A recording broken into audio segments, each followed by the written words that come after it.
Hello friends, എന്തൊക്കെയുണ്ട് എല്ലാവർക്കും വിശേഷം? മഴയെല്ലാം ഉണ്ടോ? പിന്നെ നമുക്കിന്നൊരു ചെമ്മീൻ മസാലക്കറി ഉണ്ടാക്കിയാലോ? അതിനു വേണ്ടി ഞാൻ ഒരു 1/2 കിലോ ചെമ്മീൻ കഴുകി എടുത്തിട്ടുണ്ട്. പിന്നെ ഒരു ഇടത്തരം 2 സവോള നുറുക്കി വെച്ചിട്ടുണ്ട്. പിന്നെ ഒരു വലിയ കഷ്ണം ഇഞ്ചി, പിന്നെ ഒരു കുടം വെളുത്തുള്ളി, പിന്നെ ഒരു 2-3 പച്ചമുളക്, ഒരു 2 ഇടത്തരം ടൊമാറ്റോ, ഇത്രയും കട്ട് ചെയ്ത് വെച്ചിട്ടുണ്ട്. ഇനി നമുക്ക് ചെമ്മീൻ കറി എങ്ങനെ ഉണ്ടാക്കുമെന്ന് നോക്കാം. ഒരു ചട്ടി അടുപ്പിൽ വെച്ച് ചൂടാക്കി നമുക്ക് വെളിച്ചെണ്ണ ഒഴിച്ചു കൊടുക്കാം. വെളിച്ചെണ്ണയിലാണ് ഈ കറി വയ്ക്കാൻ ടേസ്റ്റ്.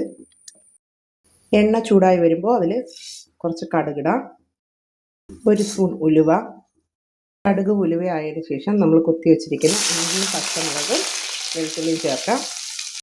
മീഡിയത്തിലാക്കിയതിന് ശേഷം നല്ലോണം അതൊന്ന് ഇളക്കി കൊടുക്കുക. കഴിഞ്ഞ് ഈ സവോളയും കൂടെ ചേർത്ത് കൊടുക്കാം. അത് നന്നായിട്ട് ഇളക്കുക. സവോള സോഫ്റ്റ് ആവുന്നതിന് വേണ്ടി ഒരു സ്പൂൺ ഉപ്പ് ചേർക്കുക. വീണ്ടും നല്ലതുപോലെ വശത്തി കൊടുക്കുക. കുറച്ച് കറിവേപ്പില നന്നായി ഇളക്കുക. സോഫ്റ്റ് ആവുമ്പോൾ അരിഞ്ഞു വെച്ചിരിക്കുന്ന ടൊമാറ്റോ കൂടി ചേർത്ത് കൊടുക്കാം. അതും കൂടി ചേർത്ത് നന്നായി ഒന്ന് ഇളക്കി യോജിപ്പിക്കാം. നല്ലതുപോലെ വഴണ്ട് വരുന്നത് വരെ ഇളക്കി കൊടുക്കാം. നമുക്ക് കുറച്ച് പൊടികൾ ചേർത്ത് കൊടുക്കാം. 3/4 ടീസ്പൂൺ മഞ്ഞൾപ്പൊടി, 1/2 ടീസ്പൂൺ മല്ലിപ്പൊടി, 4 ടീസ്പൂൺ കാശ്മീരി മുളക് പൊടി,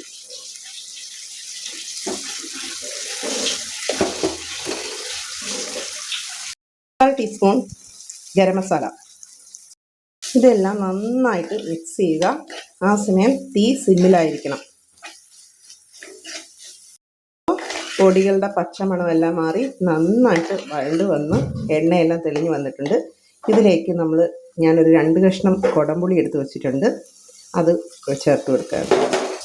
ഇത് നന്നായിട്ട് ഇളക്കി യോജിപ്പിക്കാം.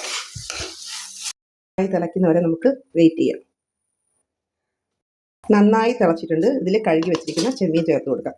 എന്നിട്ട് നന്നായി ഒന്ന് ഇളക്കി യോജിപ്പിക്കാം. ഈ സമയം ഉപ്പ് വേണമെങ്കിൽ ചേർത്ത് കൊടുക്കാം. എനിക്ക് വേണമായിരുന്നേ, ഞാൻ ചേർക്കാം. നന്നായിട്ട് വീണ്ടും ഇളക്കി യോജിപ്പിക്കാം. ഒരു 1/4 ടീസ്പൂണിന് താഴെ കുറച്ച് കുരുമുളക് പൊടി കൂടി ചേർത്ത് കൊടുക്കാം. നന്നായി ഇളക്കി വെക്കുക.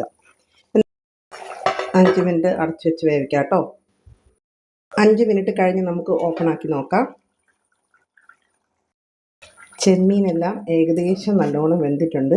ഈ പുകയടിക്കുന്നത് കൊണ്ട് നല്ലോണം നിങ്ങൾക്ക് കാണാൻ കഴിയുന്നുണ്ടോ എന്നറിയില്ല. ഒരു 2 മിനിറ്റ് കൂടി നമുക്ക് അടച്ചു വെച്ച് വേവിക്കാം. ഒന്നും കൂടി സോഫ്റ്റ് ആവാനുണ്ട് ചെമ്മീൻ. 2 മിനിറ്റ് കഴിഞ്ഞ് നമുക്ക് തുറന്ന് നോക്കാം. ഉണ്ടോ, നന്നായിട്ട് വെന്തിട്ടുണ്ട്. ഇപ്പം എൻ്റെ കറി ഉണ്ടോ മക്കളെ, ചെമ്മീൻ മസാലയുടെ. ലാസ്റ്റ് ഇതിൽ ഒരു 1/2 ഗ്ലാസ് കട്ടിയുള്ള തേങ്ങാപ്പാൽ കൂടി ചേർക്കാം. അത് നിർബന്ധമില്ല, തികച്ചും ഓപ്ഷണലാണ്. വേണമെങ്കിൽ മാത്രം ചേർത്താൽ മതി, കറിക്ക് ടേസ്റ്റ് കൂടും. അതും കൂടെ ചേർത്ത് ഒന്ന് ഇളക്കി നമുക്ക് തീ അങ്ങ് ഓഫ് ചെയ്യാം. ഇത്രയുള്ള ചെമ്മീൻ കറി, super and tasty Chemmeen curry ready ആയിട്ടുണ്ട്. എല്ലാവരും ഒന്ന് ട്രൈ ചെയ്ത് നോക്കണേ. എന്നിട്ട് കമൻറ്റ് അയക്കണം.